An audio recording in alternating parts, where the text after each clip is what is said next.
There was a story they kind of skirted by some folks. I had it yesterday, forgot to cover it. I want to do it very quickly. So apparently, and this was a note that came out from Google where they have now acknowledged that they were getting pressure from Joe Biden and the Biden administration, YouTube and so forth, to censor Americans.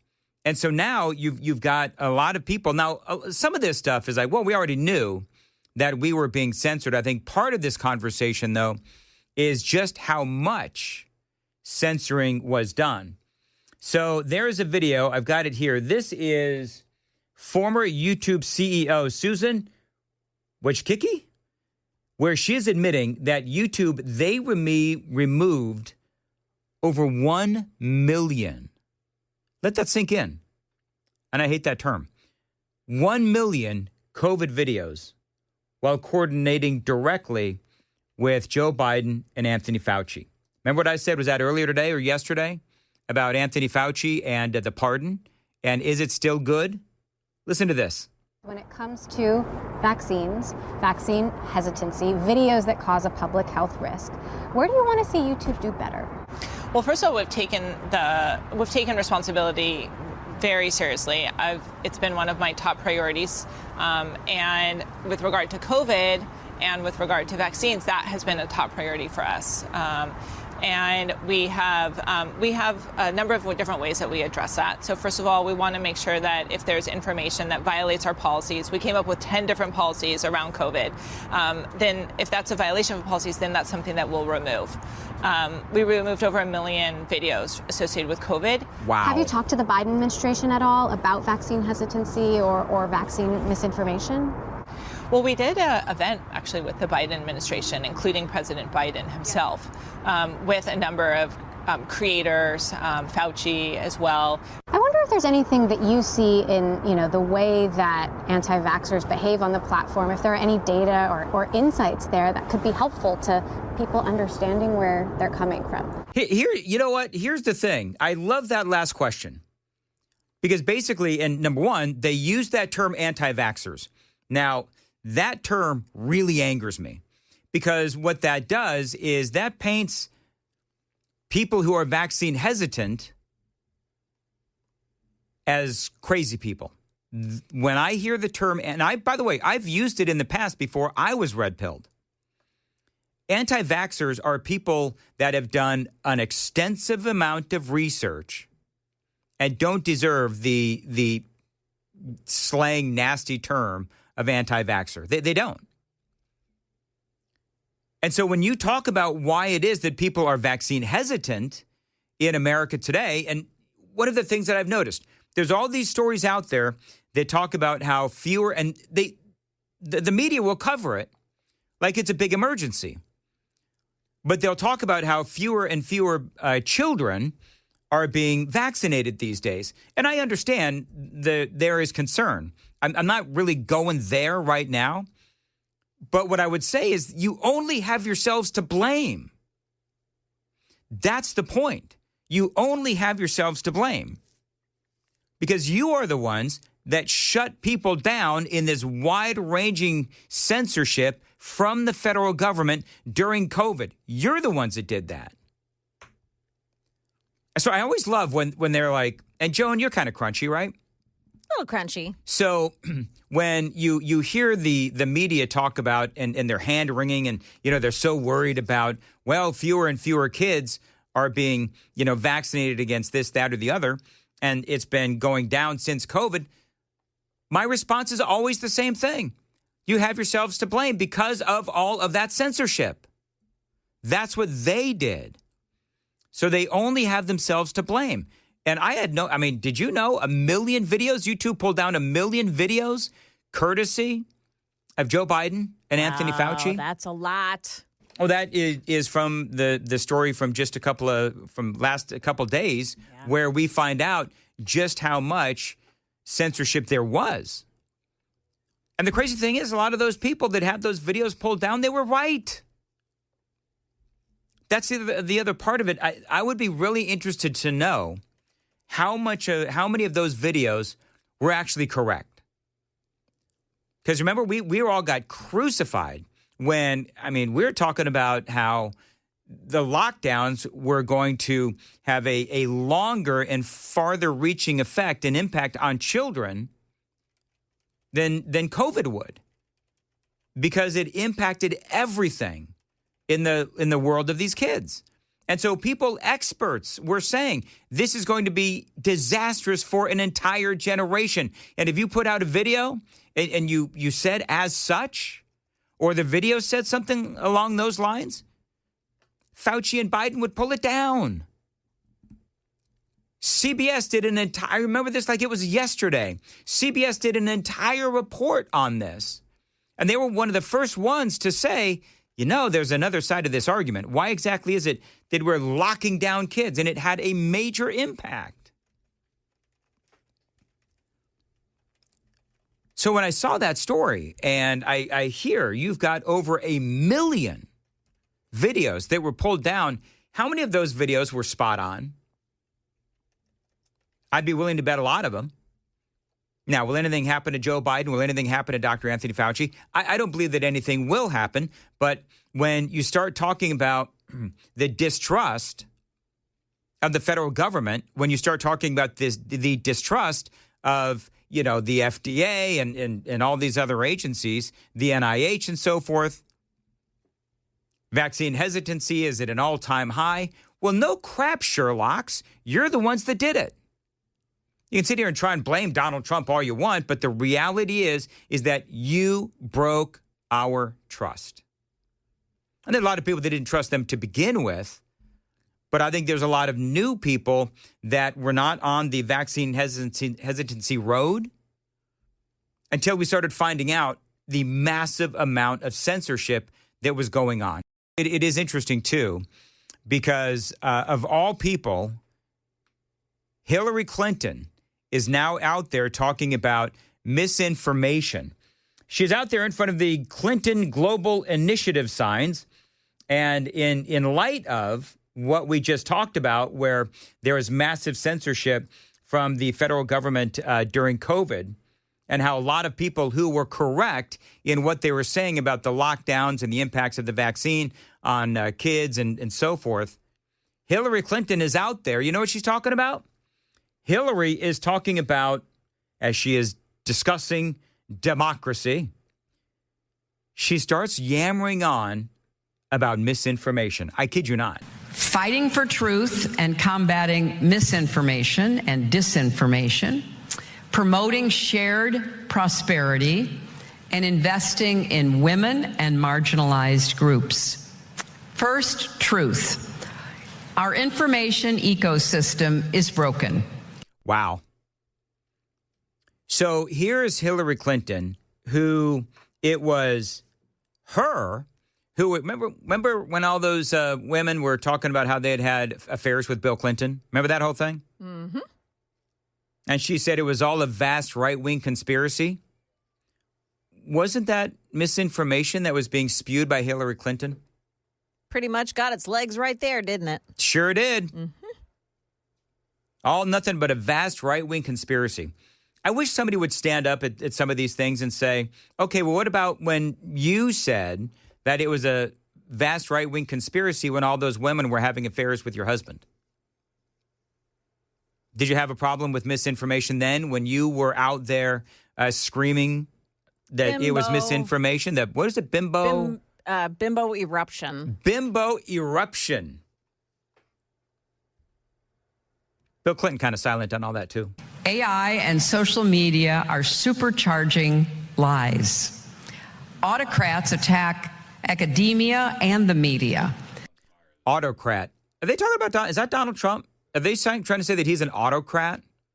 Well, they call him authoritarian all the time. So, yeah. And here's the funny thing. Oftentimes, when Donald Trump screams, you're fake news, he's actually right. Now, if you're a Democrat, though, I want you to think about this. If you're a Democrat and you know how well Donald Trump is doing in his second term, what you're going to try to do is dismiss all of his accomplishments. And they're going to do it time and time and time again. by manipulating the media, because that is what the left does. But it's interesting because they'll say that Donald Trump is trying to pressure the media. Really? Can we talk about how Donald Trump is trying to pressure the media? Because and I understand the lawsuits and all that, but the reality is that the media has been attacking Donald Trump since the day he came down that escalator. So I love that she's trying to, pull all this. Hillary Clinton, of all people, trying to call Donald Trump an autocrat. Do you remember when she was running for president? And she would keep the media like at 15 arms length. Remember all that? She would have layers of Secret Service around her so that the media was not allowed to ask her about, for example, her server. Remember that whole thing when all that was going on? And she wouldn't answer questions about the server. And it was, or the emails, the deleted emails, the server in her closet. I mean, we could go down that road again. But the media, the White House people and the folks that were covering her campaign were not allowed to ask her questions about that. So I do find it kind of funny that Hillary is out there talking about, I'm kind of air quoting here, saving democracy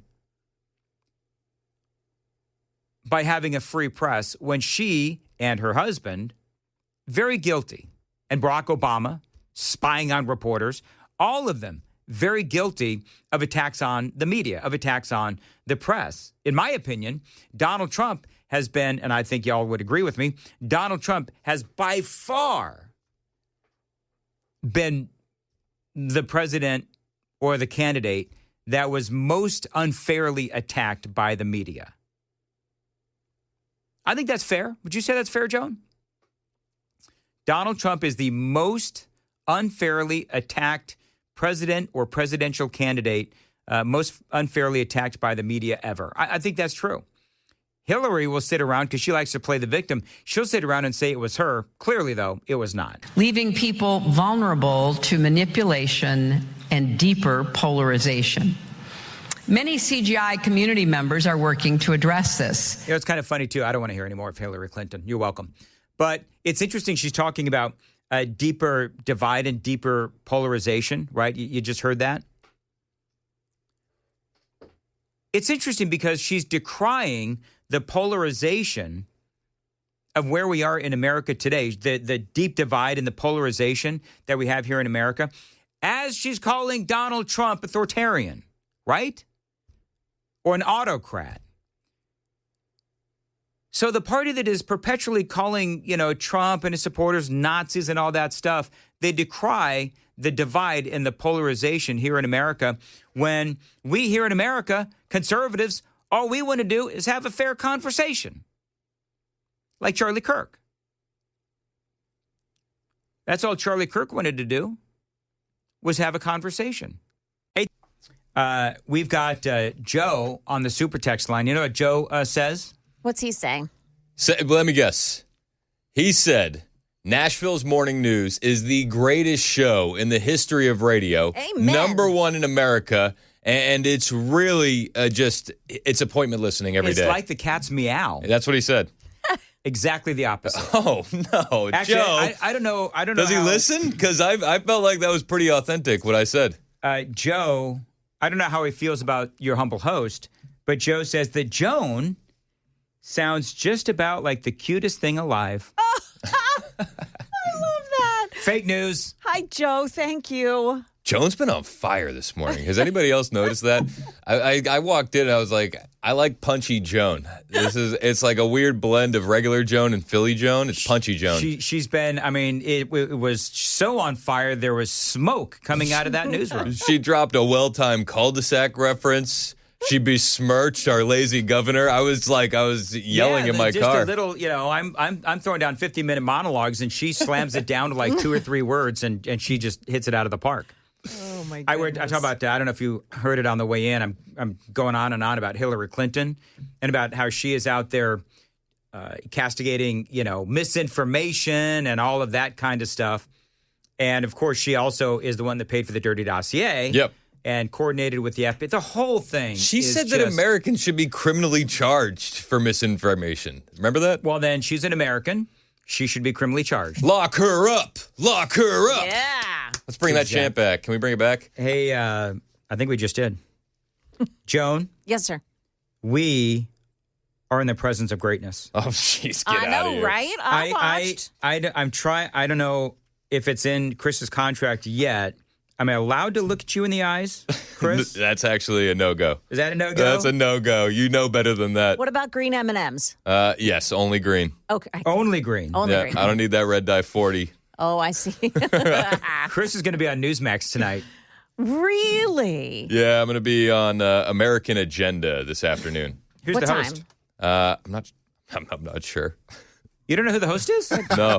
I got reached out to by a booking producer. They said, hey, we'd love to have you on. I said, perfect, I'll do that. Mason, can you tell Chris who the host is he'll be talking to? I'll find out eventually. Who is the host of American Agenda on Newsmax? There's two hosts. It's, hold on. Bob Brooks and Katrina Sish. Shish. One more time. You might want to figure it out. Sheesh. Sheesh. All right, here's what you need to do. When you're talking to Katrina, you need to say, I love it when you walk on sunshine. Oh, all right. Joan? Katrina and the waves. Got to hook it up. That was good, right? Hook me up with a laugh. That's what I was trying to say. I'm having one of those days. Are you? Yeah. You're nailing it. Anyway, all right, so you brought something for this segment. Yes. All right, so Cubs rookie Matt Shaw is in a bit of hot water. Do you know this? Yes. He's in hot water. No. Because he had the audacity to ask his manager if he could miss the game on Sunday to attend Charlie Kirk's memorial service because he was personally invited by Erica Kirk. Wow. All right, So this guy, I mean, what a punk, the audacity to do this. Yeah. So when the manager said yes, he went to the memorial service. All right. And the backlash ensued. And if you're watching on Super Talk TV, you'll see the video of just irritated and upset reporters standing around while he answers the question. You know what's so funny? They look like they're in an elevator where people farted. That one guy looks constipated. He does look constipated. Yeah. It's got the eye roll. Hold on, here we go. All the veteran players I've talked to, and really the whole team, having their support was really important to me. And then, I mean, Charlie, he was someone that I met at the apartments in Arizona where I lived, and then someone who was one of the biggest Cubs fans I ever met. And he texted me after every game, great win for the Cubbies, and he was super, super supportive of us, and obviously someone who's really faithful. So we connected on that front as well. But yeah, I mean, his wife Erica had texted me asking me if I would come to the funeral, and I felt as though it was something that was really important for me to do. Are you concerned about the backlash because there is a lot of politics involved in this? Yeah, I mean, absolutely. I'm not concerned at all. No, my connection with Charlie was through our faith. That's something that drives me every day. That's the reason why I'm able to do what I do every day, and that's something I'm extremely thankful for. I know without my faith and without the many blessings I've been given in my life that I wouldn't be here able to talk to you guys, able to help this team eventually go and win championships. So that's something I feel really, really blessed about. Whatever backlash comes is okay. I feel strong about my faith and that what was meant to be happening. Right, so I love the answer, and I think that everybody should go out and get yourself a Matt Shaw Cubs jersey. But not everybody was thrilled. They were playing the Mets, and the announcer of the Mets, he took Matt Shaw taking off a game for the Cubs personally and lambasted him during the game. For the Cubs game with the Reds, game they lost 1-0, and in which his lack of presence was felt. It was later revealed that he had been given permission to attend Charlie Kirk's funeral. And I don't want to talk about any of the politics of it, but you don't have to. The thought of leaving your team in the middle of a race for any reason other than a family emergency really strikes me as weird. It's unusual. I think it's unprecedented, at least from my experience as a player. Wow. There you go. You know, the funny part is, so people are now, there's a lot of backlash against Gary Cohen, who is that announcer that said that it was weird. Yes. And they're saying that you need to apologize or be pulled off the air. And his manager gave him permission. But the funniest part about all this is Gary, the announcer, says you shouldn't miss a game unless it's a family emergency. Family emergency. He missed a game when a pet died. Well, that's a serious member of the family. When a pet died. Matt Shaw, by the way, is trending on X this morning. In a good or bad way? I don't know. You know how they just list trending? Yeah. On the right side? Mm-hmm. Trending is Matt Shaw, and he's number 1. Well, then here's the deal. If you're that announcer, when he said, I don't want to talk about the politics, well, when you bring it up and the way that he brought it up, of course he's talking about. Yeah, it's like you didn't need to. We all get where you're at, Gary. Come on, Gary. So do you think he'll apologize? Probably not. He's in New York. He probably won't have to. Are the Mets in the middle of a race? Like, are they in first place or anything? Joan, anybody know? Where are they in the middle? I don't care because he's allowed to take off if he needs to take off. I mean, things happen. The only thing I know about the Mets is they beat the brakes off the Braves when I took the boys to a game. Do you know what I know about They're behind the Phillies by a couple of games in the National League East. Actually, I'm sorry. I said by a couple of games, by 12 games. Now Joan really doesn't like the Mets. They're far behind the superior Phillies. In other words, and where they are, watch this. This is my knowledge of baseball. Mm-hmm. Hey, Joan, where are they at in the wild card race? I have no idea. Me either. Do you know what I know about the Mets these days? What do you know? I know that the Mets probably really wish they were the Yankees. Yeah. And they always have. The Mets have been at the center of just so many scandals this season. Remember during, it was like Pride Night, instead of putting the American flag up on the screen during the national anthem, they put the LGBTQ flag? Yeah. I remember that. This is the New York Mets. You know what? Not surprising. And, kudos to this guy, the ball player, for taking off. And he clearly said he was a friend of mine. Yeah. Like he's a best friend. Sounds like I'm not saying they were best friends, but I mean. Well, you said Charlie was texting him after every game. I mean, that's a pretty big deal. That's pretty best friend-ish. And Erica personally inviting you. I mean. That's best friend adjacent. And then you hear him say, I went and asked for permission. That's the critical part. And he was given that permission. You know what, media? Go yell at the manager, Gary. What? Yeah. Isn't Gary the name of the snail on SpongeBob SquarePants? I don't know. We don't watch woke trash in my house. I think it is. It is. Gary, Joan, I think you're right. Yeah. He's more of a slug, this guy. Bingo. Okay, what's the big difference between a slug and a snail? I don't know. I just felt like it was more of an insult. Don't look me in the eyes. Go get the green M&Ms. Oh, you know what? I think What have we done? We have completely lost the plot on this. So, this guy, no, he does. Matt Shaw, he plays for the Mets? Matt Shaw plays for the Cubs. Cubs. The Cubbies. He plays for the Cubbies. Okay, so he plays for the Cubbies. The announcer was the Mets announcer. Exactly. That makes it even worse. Yeah. He's going after the visiting team. Yeah. He would not. Okay, you know what I'm going to say about the Gary Cohen? Gary wouldn't have the testicular fortitude to say that about somebody on the Mets. No, you're absolutely right. He's going after the guy on the opposing team. Yep. Spineless. Do slugs have spines? Exactly. And he took off a game for a dead pet. Like, I'm sorry. You're a grown man. Well, listen, can I be honest? Hopefully it wasn't a cat. It's probably a gerbil. It's his third goldfish that his wife has replaced. Third goldfish? Yeah.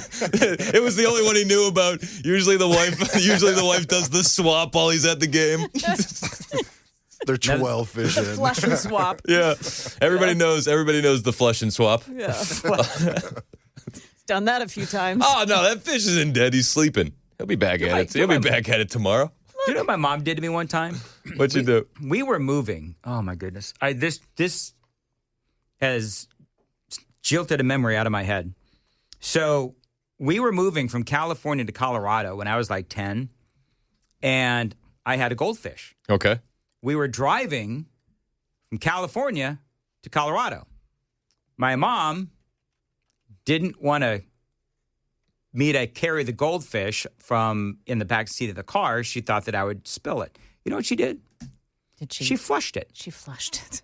In front of me. We had it was like burying a goldfish alive in water. I wouldn't want anything bad to happen to the goldfish on the ride. Let's flush him. Well, you know what she told me? She said, this is like out of that movie. Is it Elmo? Yeah. No, not Elmo. No, that's exactly it, Dan. Elmo. All drains lead to the ocean. That's what my mom said. All drains lead to the ocean. And I don't know if that's true or not. I don't know if my goldfish actually survived or not. It's just Free Willy. It's just Free Willy on a smaller scale, Dan. What is the somebody help me? What is the fish Finding movie? Nemo. Finding Nemo. Finding Nemo. That's Elmo, Nemo. It's all the same. But It's anyway, all the so same. she said, "Go ahead, Danny.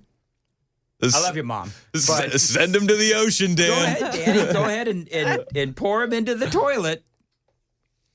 So I'm crying because I'd had this goldfish for like several months, and I was able to keep it alive. So I pour him into the toilet.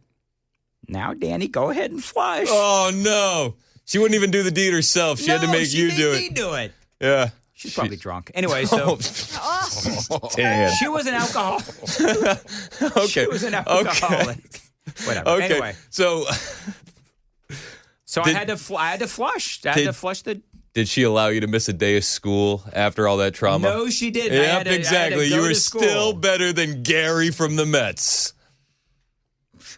Now, if you flush, okay, can we ask a simple question though? I'm curious. So, if you flush a goldfish via the toilet, does it survive and does it make it all the way down to the nearest body of water? If we're in California, if the nearest body of water is the sewer, in the water treatment plant, you're saying my goldfish died quickly. At least he didn't feel any pain. I bet you was pretty harsh. I bet you felt a lot of pain. Actually, I bet you was excruciating. Wow, you're not helping any. All right, very good. Do you remember the fish's name? I had a mouse named Tidy. Tidy? Yeah, Tidy. Tidy, my mouse. It was a rubber mouse. It was a rubber mouse. It was called Tidy. Okay. And I lost him. I asked the name of your goldfish, and you brought up the name of a toy. Hold on, real quick. I got to ask. A rubber mouse? Yeah. Did the mouse speak to you? Sometimes.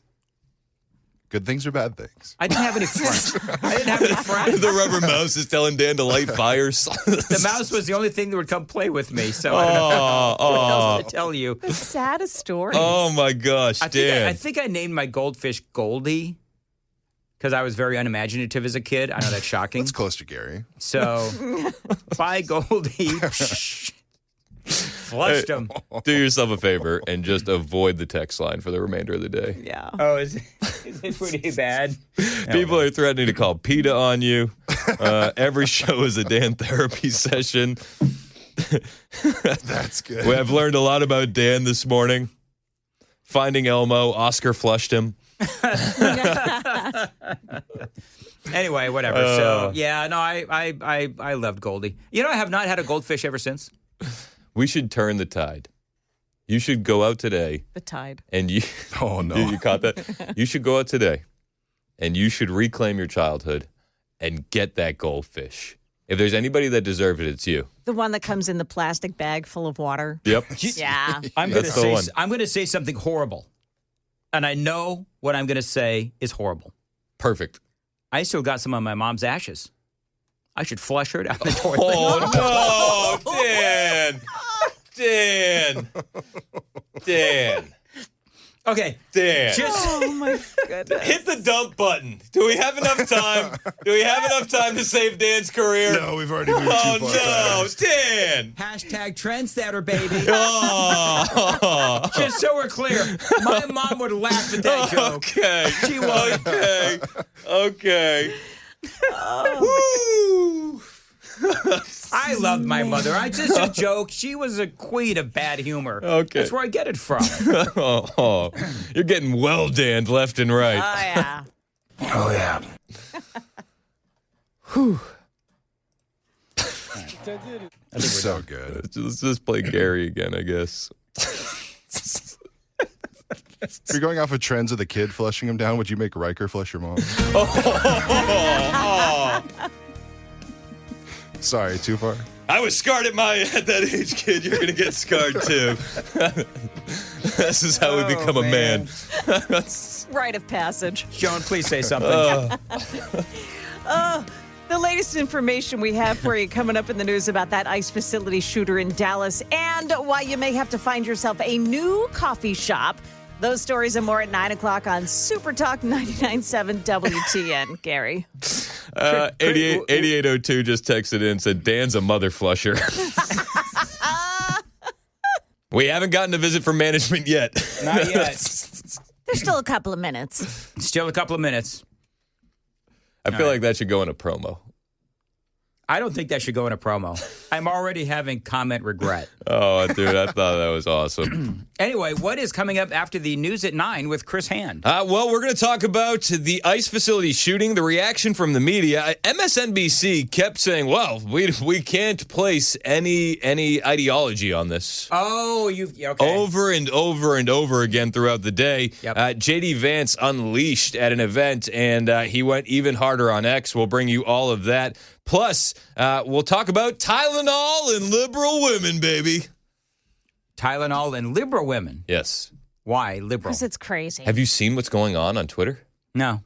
These women are absolutely insane. Oh, they're swallowing taking Tylenol to spite RFK and Trump, even though Tylenol said in 2017, please don't take it when you're pregnant, on Twitter. And even though there's a Harvard study recommending against it. Right. So they're going to risk their baby to spite Trump. Well, we know liberal women don't mind risking babies. But that is insanity. That is crazy. Wild. We're going to talk about that and a whole lot more. Plus, the phone lines will be wide open so we can get all of your calls and comments. As always, love this audience. Newsmax, what time? Newsmax is going to be at 3. I don't know. Geez, what time is that? Like 2 o'clock? You know what? I think I'm going to be on live. I thought it was going to be pre-taped, but I think I'm going to be on live now. You have a lot to learn about self-promotion, Chris Hand. American Agenda with Bob Brooks and Katrina Sheesh. Remember, Katrina, I love when you walk on sunshine. You have to tell her that. I'm going to lean into it. Okay. Is she going to get the reference? Because I don't. Oh, you don't? Chris is up next on WTN. I don't even know who you are anymore. Says the guy who said he'd flush his mom. Moving right along.